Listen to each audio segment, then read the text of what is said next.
Right of private defence आम कौ जगह यूटिलाइज कर कौ जगह यूटिलाइज करना से काली कही कि कौ जगह यूटिलाइज कर बर्तमान आज मुझे कहूँ कि आम राइट ऑफ प्राइवेट डिफेन्स टाक आम कौ जगह आप्लाय करना सेक्शन 99 ऑफ आईपीसी आम कौन कहूँ ना act against which there is no right of private defence ता अर्थ होचे आम कौ जगह right of private defence apply आम करना जदि कौन व्यक्ति कौन से व्यक्ति सरकारी कर्मचारी होता कि जन लोकसेवक होता एवं से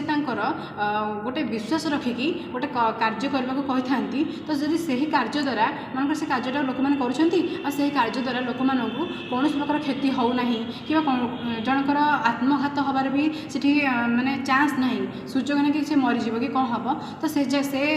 कार्यटी जदि भी आईन अनुमत होनी कहीं मनकर से जो लोकटी कम कर गोटे पर्टिकुलर विश्वास रखी कर तो से कार्य द्वारा से गोटे आत्मविश्वास अच्छी ना ए कार्य तो कौन से क्या भी क्षति हम ना तो से जो कार्यटा कर कार्य जदि आईन अनुमत ना बट ता द्वारा क्या भी क्षति पहुँचू ना तो से भाया कार्य से भाया जगह आम right of private defence apply करना कि से जगह राइट ऑफ प्राइवेट डिफेन्स उपलब्ध नहीं।